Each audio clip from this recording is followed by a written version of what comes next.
최근 들어 60대 이상 남성들 사이에서 건강한 노년을 보내기 위한 방법으로 발기부전 관리가 큰 관심을 받고 있습니다. 특히 비아그라와 같은 약물을 복용하는 사례가 꾸준히 늘고 있습니다. 문제는 일부에서 효과가 뛰어나다는 이유만으로 혹은 잘못된 정보를 접한 탓에 의사 처방 없이 매일 최대 용량인 100mg을 복용하는 경우가 있다는 점입니다. 그렇다면 이러한 복용 방식은 안전한 걸까요? 오늘은 60대 남성을 위한 비아그라의 올바른 사용법과 잘못된 복용이 건강에 끼칠 수 있는 영향을 살펴보겠습니다. 이 영상을 끝까지 보시면 비아그라에 관한 정확한 지식과 더불어 안전하고 효과적인 복용 지침을 얻을 수 있을 것입니다. 본격적인 건강 이야기를 시작하기 전에 앞으로 유익한 건강 정보를 놓치지 않으시려면 구독과 좋아요 버튼을 눌러주시기를 부탁드립니다. 혹시 여러분도 비슷한 고민을 하고 계시거나 비아그라 복용 경험이 있으시다면 댓글에 남겨주십시오. 여러분의 경험은 같은 문제로 고민하는 다른 분들에게 큰 도움이 될 수 있습니다. 적극적으로 의견을 공유해 주시기를 바랍니다. 그럼 본격적으로 시작하겠습니다. 얼마 전 60대 후반의 김재석 씨가 고민 어린 얼굴로 저를 찾아왔습니다. 그는 오랫동안 부부관계에 어려움을 겪으면서 자신감을 잃어가고 있었습니다. 저는 신중하게 비아그라를 처방해드렸고 첫 복용 후 효과가 즉시 나타나 환자분은 크게 놀라며 만족감을 표현하셨습니다. 첫 주 동안은 기대 이상의 결과가 있었고 덕분에 자신감을 되찾으셨습니다. 그러나 문제는 그 다음에 발생했습니다. 약효가 너무 좋았던 탓에 그는 의사의 지시를 따르지 않고 매일 최대 용량으로 복용을 이어갔습니다. 2주가 지나 다시 찾아왔을 때 그는 약효가 전혀 느껴지지 않고 오히려 가슴 두근거림과 어지럼증이 나타났다고 말했습니다. 이는 짧은 기간의 고용량을 과다 복용했을 때 나타나는 전형적인 부작용입니다.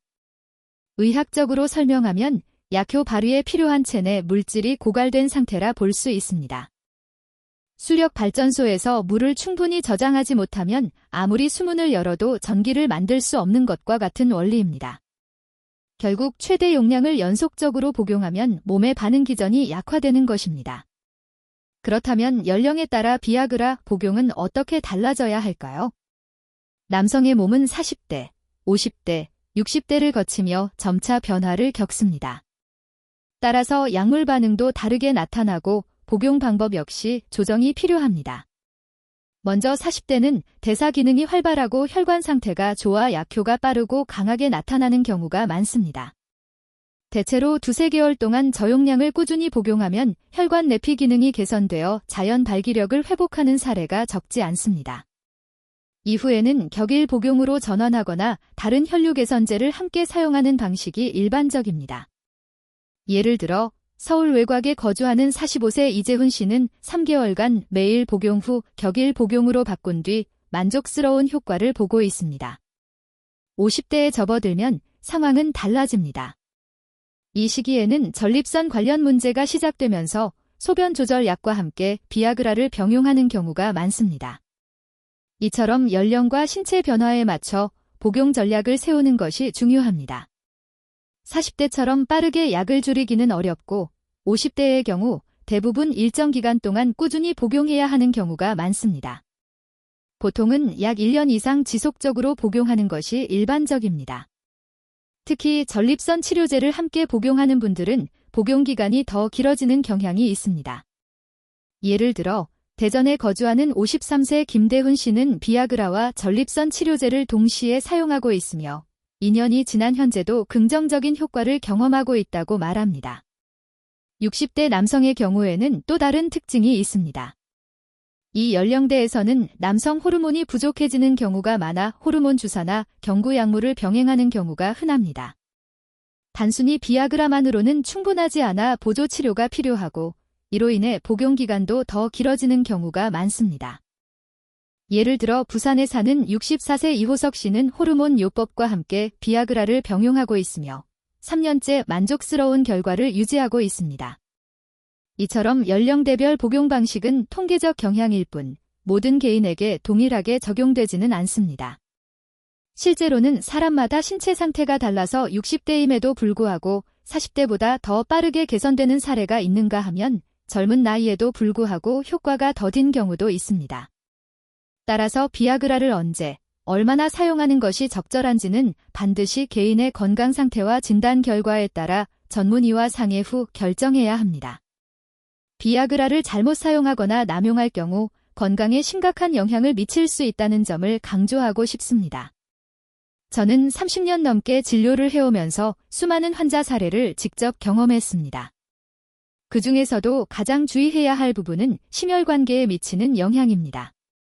비아그라는 혈관을 확장시키는 약물이기 때문에 혈압을 갑자기 낮출 수 있습니다. 따라서 심장질환, 고혈압, 혹은 스텐트 시술을 받은 적이 있는 분들이 고용량을 임의로 복용한다면 위험성이 크게 증가합니다. 실제로 뇌졸중이나 실신으로 이어질 수 있고, 이는 생명을 위협하는 상황이 될 수 있습니다. 제가 진료했던 60세 이상의 한 환자분도 고용량을 반복적으로 복용한 뒤 혈압이 급격히 떨어져 병원에 입원한 사례가 있었습니다. 다행히 신속하게 응급치료를 받아 회복할 수 있었지만 이런 사례는 우리 모두에게 중요한 경각심을 줍니다. 또한 비아그라의 과도한 복용은 간과 심장에도 큰 부담을 줍니다. 간과 심장은 약물을 대사하고 배출하는 중요한 장기인데 과도한 복용으로 이 장기들이 과부하 상태에 놓이면 기능 저하로 이어질 수 있습니다. 처음에는 단순히 피로감이나 야간요 증가 정도로 나타나지만 정밀 검사를 해보면 임의간 수치가 상승하거나 심장 기능이 손상된 경우가 적지 않습니다. 특히 50에서 60대 남성은 나이 자체로 장기 기능이 예전만큼 원활하지 않기 때문에 위험성이 더 큽니다. 마지막으로 잘 알려지지 않았지만 간과할 수 없는 또 하나의 문제는 심리적 영향입니다. 약효에 지나치게 의존하다 보면 비아그라가 없이는 자신감을 유지하기 어렵다는 불안감이 생깁니다. 이는 단순히 신체적 문제가 아니라 정신적 부담으로 이어질 수 있습니다. 따라서 비아그라 사용은 반드시 의학적 관리와 함께 심리적 의존을 예방하는 방향으로 접근해야 합니다. 이러한 불안감은 시간이 지남에 따라 보이지 않는 압박으로 변해 특별한 상황이 아님에도 자신감을 잃게 만들 수 있습니다. 실제로 많은 환자분들이 약을 복용하지 않으면 아내와 가까이 하는 것조차 두려움을 느낀다고 이야기합니다. 이는 정신적 의존으로 이어져 결국에는 부부관계와 가정의 행복에도 좋지 않은 영향을 미칠 수 있습니다. 따라서 제가 강조드리고 싶은 핵심은 비아그라가 무한정 사용할 수 있는 마법의 약이 아니라는 점입니다. 반드시 올바른 방법, 적절한 용량, 적합한 대상에게만 사용되어야 하며 특히 60세 이상에서는 더욱 주의가 필요합니다. 이제 가장 중요한 부분, 바로 안전한 복용 원칙에 대해 말씀드리겠습니다. 이는 오랜 임상 경험을 통해 정리된 지침으로 여러분이 잘 실천하신다면 건강을 지키면서도 충분한 효과를 얻을 수 있습니다. 첫 번째는 정품과 가짜 약을 반드시 구별하는 것입니다. 가짜 약은 성분이 과도하게 들어있거나 안전성이 검증되지 않은 물질이 섞여 있을 수 있습니다. 어떤 분들은 효과가 지나치게 강했다고 표현하기도 하는데 이는 본인도 모르게 가짜 제품을 복용한 결과일 수 있습니다. 실제로 현재 온라인에서 유통되는 비아그라의 상당수는 중국산 위조품이며 간과 심장에 심각한 손상을 주고 심할 경우 생명까지 위협할 수 있습니다. 따라서 반드시 의사의 처방을 통해 정식으로 제공되는 약만 사용해야 합니다. 두 번째로 중요한 요소는 식습관입니다. 기름진 음식을 섭취한 뒤 비아그라를 복용하면 흡수가 원활하지 않아 효과가 현저히 떨어집니다. 음주도 마찬가지로 문제를 일으킵니다. 알코올을 섭취하면 간이 술을 분해하는 데 집중하기 때문에 약물이 빠르게 대사되어 효과가 줄어듭니다. 이는 마취 시술에서 술을 많이 마시는 환자에게 마취가 잘 듣지 않는 경우와 비슷한 원리입니다. 따라서 가장 올바른 복용 방법은 공복 상태에서 물과 함께 복용하는 것입니다.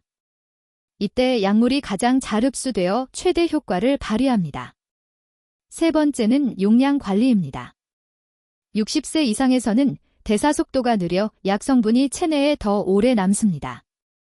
따라서 처음 복용할 때는 25mg 또는 50mg이 가장 안전하며 100mg은 최대 용량으로 결코 처음부터 사용해서는 안 됩니다. 복용 시점 또한 중요합니다. 공복 상태에서 부부관계 약 1시간 전에 복용하는 것이 가장 적절합니다. 또 반드시 하루 한 번만 복용해야 하며 연속적으로 여러 번 복용하는 것은 금물입니다. 마지막으로 다른 약물과의 상호작용을 주의해야 합니다. 특히 심혈관 질환 치료제, 그 중에서도 협심증 치료제인 니트로글리세린과는 절대 함께 복용해서는 안 됩니다. 혈압이 급격히 떨어져 위험할 수 있기 때문입니다. 전립선 치료제를 함께 복용하는 경우에도 최소 4시간 이상의 간격을 두어야 하며 고혈압이나 당뇨, 심장 질환을 가진 분들은 반드시 담당 의사와 충분히 상담한 후 사용해야 합니다. 여러분께 꼭 강조드리고 싶은 황금 원칙이 있습니다. 약이 기대한 만큼 효과가 없다고 느낀다고 해서 절대로 임의로 복용량을 늘려서는 안 됩니다. 만약 두통이 심해지거나 얼굴이 붉어지는 등의 부작용이 나타난다면 스스로 용량을 조절하기보다 의사와 상의해 적절한 약으로 바꾸는 것이 가장 안전합니다. 비아그라 남용의 위험성을 보여줄 수 있는 실제 사례를 소개하겠습니다. 66세의 박명 씨는 대규모 사업장을 운영하며 수많은 직원들을 이끄는 성공적인 리더였습니다. 그는 완벽을 추구하는 성격으로 직장과 가정에서 늘 강한 이미지를 유지해왔습니다. 그러나 나이가 들면서 예전 같은 활력을 느끼지 못했고 자신이 약해 보일까 두려워 비아그라를 찾게 되었습니다. 처음에는 권장 용량을 지키며 복용했고 만족스러운 효과도 있었습니다. 하지만 항상 더 나은 결과를 추구하는 성격 때문에 점점 복용량을 늘리기 시작했습니다. 결국 최대 권장량을 넘어 때로는 2배 가까이 복용하기까지 했습니다. 그는 이러한 결정이 얼마나 위험한지 전혀 고려하지 않았고 의사와 상의도 하지 않았습니다. 그러던 어느 날 밤 아내와 함께하던 중 심장이 불규칙하게 뛰고 온몸에서 땀이 쏟아지며 얼굴이 심하게 달아올랐습니다. 이어 극심한 어지럼증과 가슴 통증이 발생했습니다.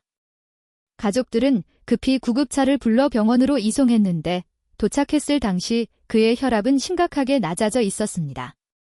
의료진은 비아그라 과다 복용이 원인이라고 진단했습니다. 게다가 저녁 식사 때 함께한 술이 상황을 더욱 악화시킨 것으로 밝혀졌습니다. 다행히 적절한 응급치료로 목숨을 건질 수 있었지만 의사들은 단 몇 분만 늦었어도 뇌졸중이나 심지어 사망에 이를 수 있었다고 경고했습니다. 이번 일을 겪은 후 박 씨는 자신이 경고를 무시하고 약을 일종의 자신감 보조제처럼 사용한 것이 얼마나 무모한 행동이었는지를 깨달았습니다. 그는 이번 경험이 삶을 뒤흔드는 충격이었다고 고백하며 약에 지나치게 의존하는 동안 건강이라는 가장 소중한 가치를 잊고 살았음을 인정했습니다. 박 씨의 이야기는 분명한 교훈을 줍니다. 비아그라는 기적의 약이 아니며 과다 복용은 결코 더 좋은 결과를 보장하지 않습니다. 오히려 우리가 가장 행복해야 할 순간조차 건강, 나아가 생명까지 위협할 수 있다는 사실을 잊지 말아야 합니다. 그렇기 때문에 저는 환자들에게 항상 약물에 의존하기보다 자연적인 방법을 먼저 시도하라고 조언합니다. 이는 단순히 부부관계 문제에 국한되지 않습니다. 전반적인 신체 건강, 정신적 안정, 삶의 질과도 깊은 관련이 있습니다. 20년 넘는 진료 경험을 통해 제가 확인한 사실은 생활 습관을 개선했을 때의 효과가 약물 복용보다 훨씬 오래가고 강력하다는 점입니다. 이제 3가지 핵심 요소를 말씀드리겠습니다. 바로 규칙적인 신체 운동, 균형 잡힌 식습관, 그리고 건강한 정신적 생활 습관입니다. 그 중에서도 첫 번째 기본은 꾸준한 운동입니다. 여러분도 잘 아시다시피 인체는 기계와 비슷합니다. 움직이지 않으면 점점 기능이 약해지고 탄력을 잃게 됩니다. 특히 50세 이후의 남성들에게는 이 점이 더욱 뚜렷하게 나타납니다. 빠른 걷기, 자전거 타기, 수영, 가벼운 조깅 같은 유산소 운동은 혈액순환을 개선해 발기 기능을 자연스럽게 돕습니다. 저는 환자들에게 주 5일, 하루 최소 30분 이상 꾸준히 운동할 것을 권합니다. 과도한 훈련은 필요 없으며 중요한 것은 일정한 리듬과 지속성입니다. 이와 함께 종종 간과되는 근육이 하나 있습니다. 바로 골반저근입니다. 이 근육은 골반 아래에 위치해 배뇨 조절과 발기 유지에 중요한 역할을 합니다. 근육이 약해지면 소변을 자주 보게 되고 야간뇨가 늘어나며 발기 지속력이 떨어질 수 있습니다. 이를 강화하는 가장 간단한 방법은 케겔 운동입니다. 방법은 간단합니다. 소변을 참는 것처럼 근육을 몇 초간 조였다가 천천히 이완하는 동작을 반복하는 것입니다. 하루에 2, 3회, 한 번에 7세트 정도 꾸준히 시행하면 몇 주 만에 변화를 체감하는 분들이 많습니다. 두 번째 핵심은 식습관입니다. 많은 한국 남성들은 고기 구이, 기름진 음식, 잦은 음주 문화에 익숙합니다. 그러나 바로 이러한 습관들이 50세 이후 남성 건강을 급격히 악화시키는 주요 원인입니다. 동물성 지방과 알코올은 혈관을 좁히고 성기로 가는 혈류를 감소시키며 호르몬 균형에도 악영향을 줍니다. 본래의 활력을 되찾고 싶다면 식단 변화가 우선되어야 합니다. 기름진 고기와 튀김을 줄이고 채소, 통곡물, 콩류의 섭취를 늘리십시오. 이들은 풍부한 섬유질과 비타민을 공급해 체내 노폐물을 배출하고 혈중 지질 수치를 낮추는 데 도움을 줍니다. 특히 연어, 고등어, 정어리, 호두, 아마씨 같은 오메가-3가 풍부한 식품은 혈액순환을 개선하고 혈관 탄력을 높여 발기 기능에 직접적으로 기여합니다. 또한 음주는 최대한 줄이는 것이 바람직합니다. 술은 순간적인 기분 전환을 줄 수 있으나 장기적으로는 간을 손상시키고 남성 호르몬 분비를 억제하며 전신 피로를 심화시킵니다. 저는 환자들에게 이렇게 조언합니다. 오늘의 한 잔이 내일 밤의 불면으로 돌아올 수 있다. 술 대신 녹차나 인삼차를 마시면 정신이 맑아지고 혈액순환에도 도움이 됩니다. 또한 해산물, 특히 굴, 피조개, 새우 등의 풍부한 아연 섭취도 중요합니다. 아연은 남성 호르몬 생성을 돕는 핵심 미네랄입니다. 실제로 일부 환자들은 단순한 식습관 개선만으로도 약물에 의존하지 않고 오랜 기간 안정적인 활력을 유지할 수 있었습니다. 세 번째 요소는 수면과 정신 건강입니다. 아무리 운동을 열심히 하고 식습관을 개선해도 충분한 수면이 부족하거나 스트레스가 심하면 남성 호르몬은 감소합니다. 깊은 수면은 신체 회복과 호르몬 분비에 필수적입니다. 하루 수면이 5시간 이하라면 남성 호르몬 수치가 10에서 20%까지 떨어질 수 있습니다. 반대로 7, 8시간의 숙면을 유지하면 호르몬이 안정적으로 분비되어 신체 건강과 정신 맑음을 동시에 지킬 수 있습니다. 스트레스 또한 무시할 수 없는 요소입니다. 긴장 상태에서는 코르티솔이라는 호르몬이 분비되는데 이는 남성 호르몬을 억제합니다. 많은 분들이 예전처럼 의욕이나 흥분을 느끼지 못한다고 말하지만 실제 원인은 체력이 약해진 것이 아니라 끊임없는 불안, 업무와 가정에서 오는 압박 때문인 경우가 많습니다. 가장 바람직한 해결책은 자신만의 휴식 시간을 확보하는 것입니다. 짧은 야외 산책, 깊은 호흡법, 명상, 혹은 배우자와 편안하게 대화하는 것만으로도 큰 도움이 됩니다. 특히 60세 이상 환자분들에게 제가 자주 강조하는 것은 아내와의 정서적 교감입니다.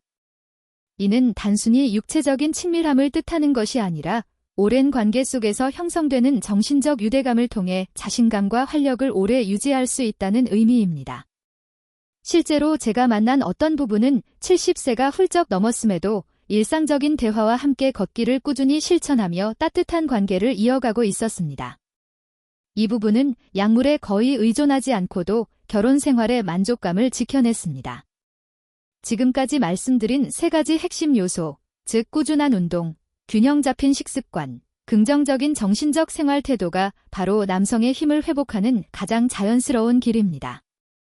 이런 변화는 하루아침에 이루어지지 않지만 지속적으로 실천한다면 약물 의존보다 훨씬 더 안전하고 장기적인 효과를 기대할 수 있습니다. 작은 습관부터 시작해 보시기 바랍니다. 예를 들어 저녁 식사 후 20분 걷기, 모임에서 술을 한 잔 줄이기, 평소보다 1시간 일찍 잠자리에 들기, 아침마다 간단한 케겔 운동을 실천하는 것 등입니다. 이런 작은 변화들이 쌓이면 큰 차이를 만들어냅니다. 이와 같은 습관이 몸을 건강하게 하고 남성 호르몬의 자연스러운 분비를 촉진하면 점차 약물에 대한 의존도가 줄어듭니다. 대신 본래의 자신감과 활력이 자연스럽게 되살아나게 됩니다. 저는 이러한 조언들이 여러분이 본래 가지고 있던 건강한 남성성을 회복하는 데 도움이 되기를 바랍니다. 이는 단순히 성생활에만 국한되지 않고 일상의 모든 영역에서 긍정적인 변화를 가져옵니다. 성건강은 곧 전체 건강을 비추는 거울과도 같습니다. 신체와 마음을 균형 있게 돌본다면 삶의 모든 면이 한층 충만해질 수 있습니다. 이제 제가 직접 진료한 한 환자의 사례를 소개해 드리겠습니다. 이 사례는 여러분께서 지금까지 말씀드린 내용을 실제 생활에 적용했을 때 어떤 변화를 경험할 수 있는지를 보여줍니다. 경기도에 거주하는 68세 장대수 씨의 이야기입니다. 장 씨는 64세 무렵부터 비아그라를 사용하기 시작했습니다. 오랜 시간 부부관계에서 어려움을 겪던 그는 약 덕분에 다시 자신감을 얻었고 큰 기쁨을 느꼈습니다. 첫 복용 직후부터 효과가 빠르게 나타났습니다. 그는 마치 40대로 돌아간 듯한 활력을 되찾았다고 표현했습니다. 정신적으로도 한층 밝아졌으며 부부관계 역시 눈에 띄게 개선되었습니다. 그러나 이런 기쁨은 오래 지속되지 않았습니다. 약 6개월이 지나면서 부작용이 나타나기 시작한 것입니다. 처음에는 복용할 때마다 두통이 심하게 찾아왔습니다. 그는 처음엔 단순한 나이 탓이라 여겼습니다. 그러나 시간이 지나면서 통증은 점점 심해졌고 결국 밤마다 잠을 이루지 못하는 상황에 이르렀습니다. 이어서 얼굴이 붉게 달아오르고 심장이 빨리 뛰는 증상이 나타났으며 어지럼증까지 겹쳤습니다. 한 번은 가족 모임 중 갑작스럽게 혈압이 떨어져 응급실로 이송되기도 했습니다. 검사 결과 오랜 기간 약물을 복용한 탓에 간과 신장에 손상이 시작된 사실이 발견되었습니다. 장 씨는 약에 의존하게 된 이후 심리적으로도 큰 변화를 겪었다고 고백했습니다. 약이 없으면 늘 불안했고 자신감을 잃었으며 심지어 40년 넘게 함께한 아내조차 피하게 되었습니다. 그는 더 이상 자신이 자신 같지 않다고 느꼈습니다. 결국 다른 방법을 찾기 위해 저를 찾아왔습니다. 진료 후 저는 약을 중단하고 생활 습관을 개선할 것을 권했습니다. 처음 그는 걱정이 많았습니다. 비아그라가 없으면 아무것도 할 수 없다고 생각했기 때문입니다. 하지만 차분히 설득한 끝에 그는 새로운 여정을 시작하기로 결심했습니다. 우선 가벼운 유산소 운동을 추천했습니다. 그는 매일 아침 집 근처 공원에서 30분간 빠르게 걷기 시작했습니다. 처음엔 힘들어했지만 2주가 지나자 몸이 가벼워지고 수면도 개선되었다고 말했습니다. 이어 식단에도 변화를 주었습니다. 기름진 음식과 술을 줄이고 채소와 생선을 중심으로 식사했으며 저녁에는 과일과 견과류를 섭취해 소화를 돕고 영양 균형을 맞췄습니다. 잠자리에 들기 전에는 따뜻한 물로 샤워하고 명상으로 마음을 안정시키는 습관도 들였습니다. 처음 2달 동안은 약에 대한 기대와 불안이 교차했지만 저는 그에게 꾸준한 변화를 강조하며 격려했습니다. 3달 후 그는 놀라운 변화를 경험했습니다. 약물에 의존하지 않고도 자연스러운 발기가 가능해졌으며 무엇보다 아내와의 관계에서 자신감을 회복했습니다. 그의 얼굴에는 오랜만에 밝고 활기찬 미소가 돌아왔습니다. 그는 제게 이렇게 말했습니다. 선생님, 저는 약이 저를 구할 거라 믿었습니다. 하지만 그것은 잠시 환상을 보여줬을 뿐, 진정한 답은 제 생활 속에 있었습니다.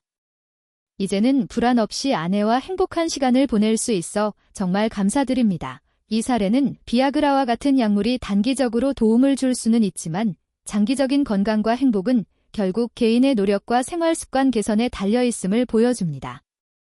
매일 비아그라 100mg을 복용하는 것은 60대 남성에게 결코 좋은 선택이 아닙니다. 잠시 효과가 있을 수 있으나 장기간 사용 시 건강을 해치고 약물 의존도를 높일 수 있습니다.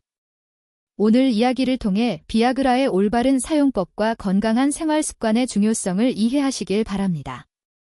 여러분의 건강한 노년을 응원하며 다음에도 더 유익한 정보로 찾아뵙겠습니다. 지금까지 설렘노우였습니다.